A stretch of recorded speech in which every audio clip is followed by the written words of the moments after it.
You know that feeling you get when you're watching something you love deteriorate before your eyes? I know I do. Well, that basically sums up Don Bluth's entire motivation to make his animation studio. So, way back in 1937, Snow White and the Seven Dwarfs was released as the first ever theatrically released, fully animated feature film. And 4-year-old Donald Virgil Bluth saw this movie and thought, hey, animation is pretty cool. And so he went home, started drawing pictures, and kind of never stopped drawing pictures. It became his dream to work at Disney. And in 1955, he finally did. He would finally have the chance to fulfill his innermost purpose and make a difference in the world. The future was looking bright. The very next year, Walt Disney died, and the company entered a 20-year-long downward spiral. Throughout the 1970s, Disney released mediocre movie after mediocre movie, and Don saw that the place he had loved and admired for his whole life was crumbling before his eyes. He knew that these newer movies just didn't have the same magic as the older ones, and he wanted the children of the future to have the same experience as he did. And those experiences weren't gonna come from Disney. So in September 1979, Don Bluth left the studio, taking a large chunk of animators with him. Our old pal Donathan made 4 movies in the wonderful decade of backwards baseball hats and cheap gum and dribbling basketballs for no apparent reason.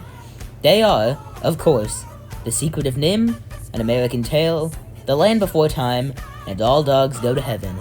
And of these 4 movies, I have seen exactly 0, so hopefully that means this video will be mostly bias-free. It also means I have no idea how scared I should be. We've already seen the 1980s through the eyes of movies like The Black Cauldron and The Great Mouse Detective, but now we have the chance to see things differently, to fully take the focus off Disney for the first time, and determine whether or not Don Bluth's movies have the magic that Disney lost. And we're also doing The Last Unicorn, which was technically made by Rankins and Bass, which is a neat little coincidence, and you'll see why, but it doesn't fit anywhere else. I guess there's no use delaying this any more than I almost certainly will, so let's just get into it. No fancy intro this time. That took like half an hour, you know that?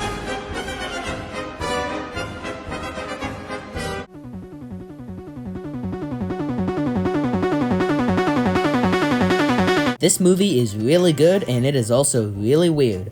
So I knew that there was this magic society of rats, right? And I assumed that was NIMH, and they were the secret. But apparently the rats were experimented on by the National Institute of Mental Health, or NIMH. Maybe I'm just stupid, but I didn't expect that. And they were injected with this serum that made them super smart. And then Nicodemus the main rat is still magic, but why?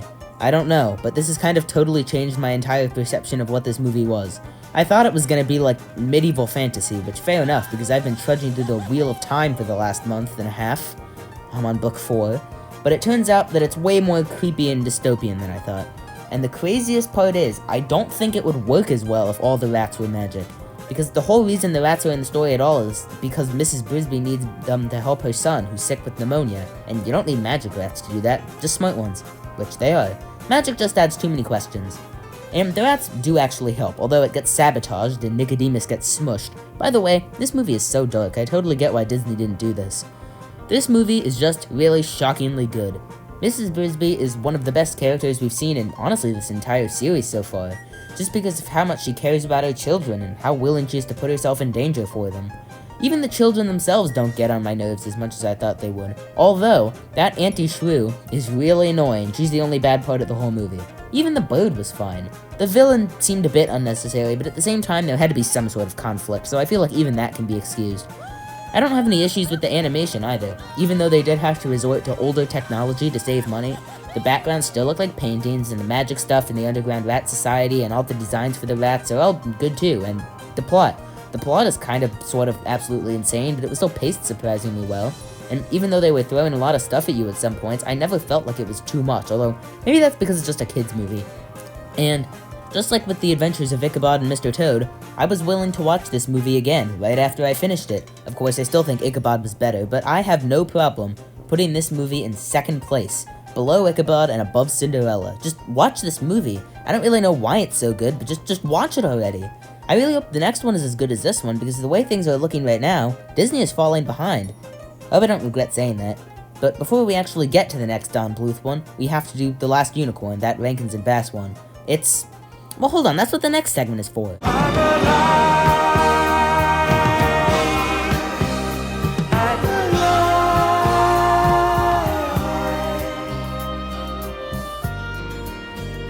I suddenly got a headache. Is this an omen? No, it's really not. I don't know why I bothered saying that. I have a lot to say about this one, and I don't know why. The Last Unicorn is just one of the most unique movies I have ever watched, and that really is the only word I can think of to describe it. Unique. Think of this movie like Snow White or Pinocchio. On the one hand, this movie definitely has some type of magic, and by magic I don't mean magic, by magic I mean like charm. So, at least we're 2 for 2 on that front. It's not quite the type of magic from the old Disney movies. There's definitely something there though, which is more than I can say for any movie since Sleeping Beauty. Like, don't get me wrong, movies like 101 Dalmatians and The Jungle Book are really good, and they come really close to having the same level of charm as movies like Pinocchio and Snow White, and in terms of actual quality, sometimes they're even better. But The Last Unicorn just has something about it. I guess maybe that's just a Rankin and Bass thing though, because a lot of their movies have that element. Which is why I have a feeling this movie is the type that gets better on rewatches. What's it called? Nostalgic Time Bomb, that's what it is. But on the other hand, despite the magic, the movie isn't really that great, and honestly, what I'm about to say is the real biggest similarity between this and Snow White and Pinocchio.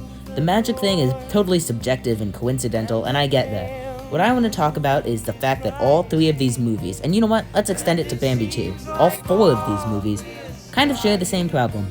Take any of these movies and pick out a plot, character, animation, or anything else like that you can think of. You can usually find at least one way that the movie you chose takes whatever category you chose and does something right. Except there's usually a yeah but attached to it. Oh my goodness! Snow White is the first ever fully animated feature film. That's so cool. Yeah, but lots of stuff still doesn't look that amazing, and you can't even blame outdated animation because Disney made stuff before this that looked better. Oh my goodness! Pinocchio has such an interesting and creative plot, how thought-provoking and beautiful. Yeah, but it also kind of makes no sense, and you're welcome to see my video on it if you can stand the way my voice used to sound. Or maybe... Oh my goodness! Bambi has such lovable and complex dynamic characters. Yeah, but then they grow up and any positive traits they used to have just blew away. And also, what? Complex and dynamic characters says who? You see what I mean? The Last Unicorn is kinda like that too. Oh my goodness! Look at the backgrounds. The ocean looks so cool, and the mountains and rocks and stuff look so real, except for the trees and bushes and stuff in the forest, but let's not worry about that. Wow! Yeah, but everyone has these horrible, horrible lines around them, and these aren't like the Disney Xerox pencil lines. These are thick, disgusting, gay Paris lines. Plus, literally every design besides Schmendrick the Magician, King Haggard, and the actual unicorn herself, human form and unicorn form, are pretty damn ugly. Like, what the heck is this? And some lines don't even match up with their mouths. She'll string you on barbed wire. And the characters. Oh my goodness! The characters are so cool and epic and likable. Schmendrick is so amazing, and his name sounds so epic. Schmendrick, Schmendrick, Schmendrick. And when the unicorn turns into a human, she has to deal with human emotions for the first time, which is such a relatable premise. Don't you guys ever experience human emotions for the first time? I remember my first. It was much like this, in fact. Plus, one day, my old history teacher accidentally admitted to the whole class that he had a huge crush on the unicorn in human form, so like, I genuinely don't know what that proves, but it is a true story. I go through the events of that day in class in my mind every so often, and I still don't know how a conversation about compound complex sentences went so thoroughly off the rails that we ended up where we ended up. And anyway, how did we even end up on compound complex sentences? It was a history class. Anyway, woohoo, the characters in The Last Unicorn are epic. Yeah, but there's some issues too. I won't deny that the unicorn is better in human form, and her struggle with trying to figure out emotions might not be the most relatable thing ever, but at least it's an interesting plot element. Problem is, the unicorn in unicorn form is really annoying and arrogant because, you know, she's not feeling any emotions. No happiness or sadness, no regret or empathy. So for most of the movie, our main protagonist is just an empty shell with a minor god complex. And also at the beginning, we keep hearing her inner monologue, and she keeps saying things that are very plainly obvious, so I'm quite glad that stopped happening. Then there's Molly Grew, who adds nothing to the story and comes along anyway. Her reasoning for why she wanted to come along on the journey was, and I kid you not, because as a child, she liked unicorns. No, that's it. and I wouldn't even mind as much if she was just in the background not doing anything, but she never shuts her mouth, and none of her contributions are more than, here's what I think of this thing you've already decided, because my opinion is actually worth more because I said so, plus L plus ratio. If the unicorn has a minor god complex, Molly has an Emperor of the Universe complex. In fact, she kinda reminds me of someone. If you know who I am, you know who you are. And then there's King Haggard, who's technically the main villain of the movie, except he's not that threatening at all. Yeah, he looks cool, but everything else about him is kind of lacking. What's his motivation for vanishing all the unicorns to the ocean? It makes him happy to see them drown for eternity. I'm not exaggerating when I say he has a 3-minute soliloquy about how enslaved horses trapped in a large body of water is the only thing that makes him happy. What? But it's fine, because he's not even the real villain. The butterfly is. I know he's only on screen for like 5 minutes, maybe not even that, but it truly does not matter. He's like Mrs. Who from A Wrinkle in Time, but instead of only speaking in quotes, he can only speak in gibberish songs. Lock him up in a mental asylum. Within another mental asylum. Within another. The only thing that really doesn't fit into a yeah but is the plot, and it's because I literally don't know how to word my thoughts on it. Like, I'm pretty sure it said that this was based off a book, so I have no questions about the actual events. I just don't understand the pacing. This movie has either the worst or best pacing I have ever seen. So, like, it feels like an hour and a half. Looking back, it doesn't feel any longer, any shorter. It feels the length that it is. But when I was watching it, it felt so slow, and it felt like nothing was ever happening. But on the opposite side, looking at it now, I realized that, like, a lot of stuff happened. I'm just trying to figure out, when did all this transpire? Lastly, the main theme is absolutely amazing, and it was in my head for maybe a decade, and I'm so happy I found it, because it's literally one of the best songs ever, seriously. But yeah, at the end of the day, this movie's got a lot of issues, and it's pretty cheesy, but at some point you kinda just have to embrace it all and accept it as part of the package. That probably means Snow White and Pinocchio were too low on the list, though. Maybe one day we'll just do a short video where I just reorder the whole thing. For now, though, let's just put this movie below Snow White and above Fun and Fancy Free, so just in that general area. I don't plan on watching it again, but I don't plan on watching many of these again, so that's not really saying much. Let's find out where the next one goes. We must have a wowie. A wowie? What's a wowie? You know, a wowie. A large gathering of mice for a reason. Oh, a rally. That's what I said. A wowie. We're doing it. We're watching the Mouse movie. You know, the Mouse movie. What do you mean? How many are there? We're watching Fantasia, obviously. Just kidding. We're watching Dumbo. Ah, tricked you again. We're watching Fun and Fancy Free. No, that's not right. Cinderella? We might have an issue. The Aristocats? The Rescuers? Now I'm not even sure. Maybe The Great Mouse Detective. Yeah, that's it. No. Aha! The Secret of Nim. What? Not that either? What is it about mice that requires this many movies? You know what? Let's not question it. I'm pretty sure this is the movie, the real movie. Today we're reviewing Ratatouille. So An American Tail is an immigrant movie, and if you're anything like me, that probably surprised you. I guess now we're 2 for 2 on Don Bluth movies being surprisingly good, even though their plots are basically the opposite of what I expected. What I expected was some dumb mouse who wanted to go out and see the world, or maybe solve a mystery or something. Nope, he's moving to the United States from Russia because Russia is an absolutely abysmal place, which is very appropriate given current circumstances. Seriously though, it is almost disturbing how well an immigration story can be adapted to mice running from cats, or whatever these are. Like, I don't love the songs, but ones like that There Are No Cats in America one do a pretty good job of representing what I guess you would call the glorification of America, but not so great a job at representing anybody who's Italian. Who am I kidding? This song is great. Honestly, this movie's pretty much perfect. Up until Fievel reaches mainland America. I feel like if you took the first 20 minutes of this movie and then made it so he was reunited with his family when he first got to New York, and then made that a short and released it accompanying, say, The Secret of Nim, that would have been basically fine. Amazing, one might say. Unfortunately, this movie just doesn't have enough stuff to do to justify Fievel running around the city for an hour. The cats aren't really menacing as villains, and the one who I guess is supposed to be the main villain also isn't very menacing. And if the cats were an analogy for the Cossacks in Russia, Who are they an analogy for in late 19th century America? None of the characters we meet after the 20-minute mark are particularly memorable, and I say that since I legitimately cannot remember a single one other than the Wally-Wadey. And none of the songs after the 20-minute mark are even that good either. Basically everything that could possibly decrease did decrease, and it really hurt my feelings. Because at first I was really excited to see where this would go. Well, technically the animation is pretty good throughout. Disney's definitely losing on that front. But even if the rest of the movie is kind of awful, man, those first 20 minutes or so are just so good. Fievel might be the cutest character we've seen in this series so far, and I have a feeling that he'll be keeping that title for a long time. But yeah, there's not really that much to say about this movie other than what I already have. This movie's really good up until it isn't, and that puts it below Robin Hood and above Who Framed Roger Rabbit. Pretty low, I know, but that's just how much the last 3/4 of this movie offended me on a personal level.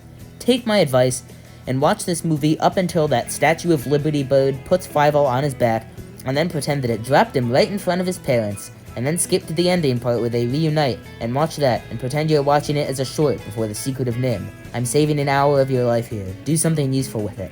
Hug a loved one. You ready? Cool.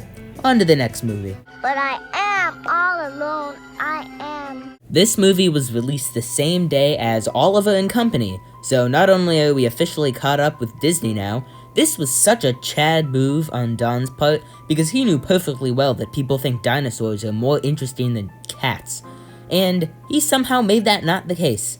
Think of this movie as a really bad knockoff of Lord of the Rings, but with dinosaurs. Littlefoot's mom dies, and then he gets separated from his grandparents by an earthquake, so he needs to go on a road trip to cross Mount Doom to get to the Great Valley to be reunited with his family, who he just assumes will be there. And along the way, he meets a bunch of other dinosaurs, and they become great friends. So I guess Lord of the Rings knockoff, I just meant road trip. Whatever. There was not much substance to this movie. Ducky is the only good character, and her voice is amazing, and she's amazing, and it makes me really, really sad because while researching this segment, I found out that the actress who played her was killed by her father when she was 10 years old, and I had a mild panic attack because that is worse than literally anything I could dream up. Littlefoot is annoying, and Sarah literally gave me like 70 aneurysms because of how much I wanted to punch her. Petrie is fine, and Spike has no reason to exist.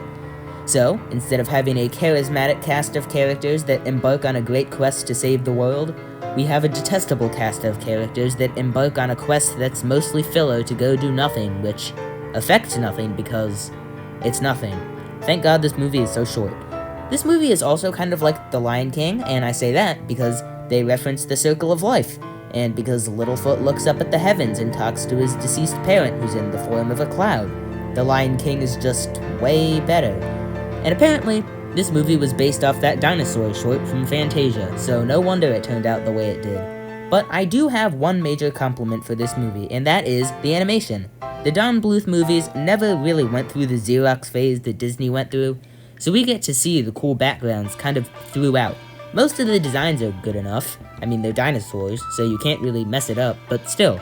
Also, the sky is always so colorful, it's never just blue, it always has to look like the sunlight is reflecting off the asteroid that's definitely about to enter the atmosphere at any given moment. Maybe that's what the sequels are about. So yeah, let's address the sequel, and the sequel to the sequel, and the sequel to the sequel to the sequel, and the 10, yes, 10 sequels after that. If this movie was, say, Avengers Endgame, and hypothetically it was so successful that it caused the company to pump out meaningless direct-to-streaming follow-ups faster than my dad left to go get milk, then I would understand. But this movie?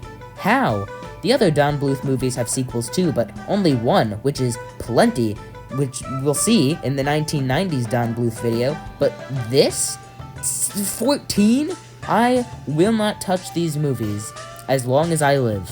I swear it. Although we know how I do with swearing oaths, so you know, we'll see where it all goes.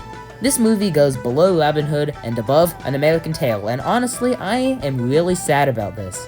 When I watched The Secret of NIMH, I thought that maybe these movies were the good side of the 80s, but even with good animation and that new vibe, I really don't think these movies are all they're cracked up to be. So maybe the 80s is just a really bad decade for animation, just regardless. And the worst part is, we still have one more movie to go. Poor child. Kidnapper. Kidnap? Rescuer. I would just like to say that I predicted the future. Here's a clip from my last video. The reason why the girl is kidnapped is gonna make more sense than she's small. So in the movie, she's the only human who can talk to the animals, and that seems like a useful crocodile luring technique. I kid you not, that is the exact plot of this movie. Other than that though, I felt no emotions at all while enduring this monstrosity. This movie is awful. This is one of the worst movies I've ever seen, actually. The main character is horrible, so are all of the other dogs. There's this underground casino operation thing, but for dogs, and they never really even explain any of it. All of the designs are so bad, and the girl looks like a younger version of Snow White. Alarmingly bad facial features and all. I will say though, her voice is the best thing about her, and I'm not going to dwell on that subject any longer because it makes me really sad. The plot is so confusing, I legitimately still cannot wrap my head around it. So, our main antagonist, named Carface, wants to kill Charlie, the main protagonist. And he does succeed, but he really shouldn't have. There are easier ways to kill someone than positioning them on the end of a dock, blindfolding them, trusting them not to move at all, and then pushing a car down the dock, which just so happens to have an incline, even though no dock I've ever seen has an incline, so that the car will run over the person you're trying to kill. So, he dies, comes back to life by stealing his life watch, kidnaps the magic girl, uses her to steal money, and all the while the watch is kind of insignificant, and then at the end the watch is destroyed and he dies. It kind of seems like the whole heaven thing could have been cut out entirely, actually, which is really unfortunate considering that heaven is the only cool part about this movie. Although, now that I've watched this movie, the thing I want most is to go there, so it is like poetry, it sort of rhymes. It would be bad enough if the confusing plot was all this movie had, but on top of it, we also get a bunch of filler. Oh boy! We've mostly avoided the discussion of filler in this video, but I can't hold it back any longer.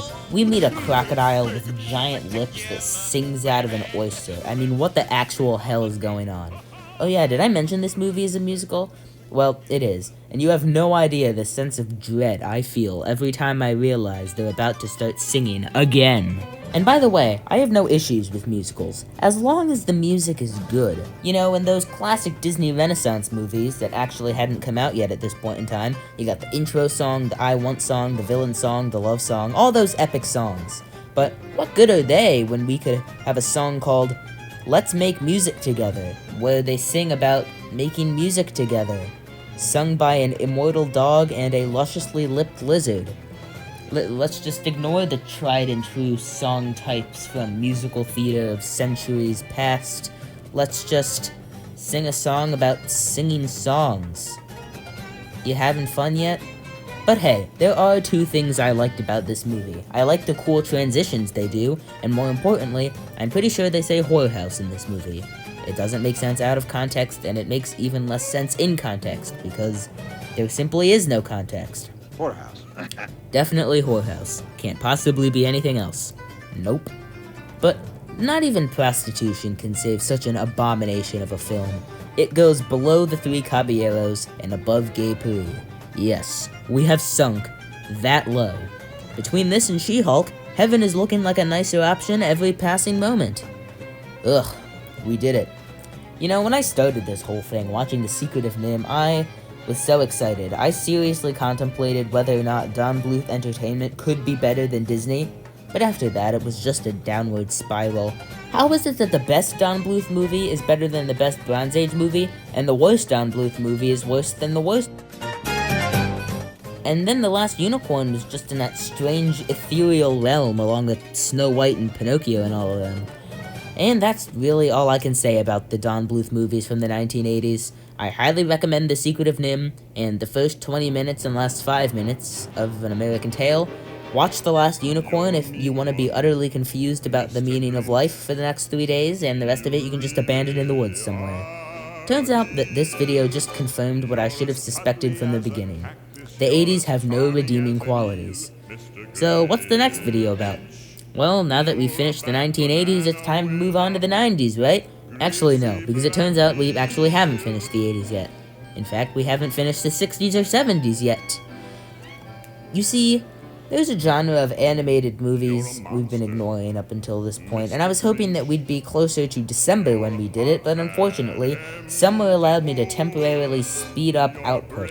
But it is what it is. I assume you get it now, but if you haven't, you're dumb. I've been hinting at it the whole video. It's the Christmas movies. We're doing the Christmas movies.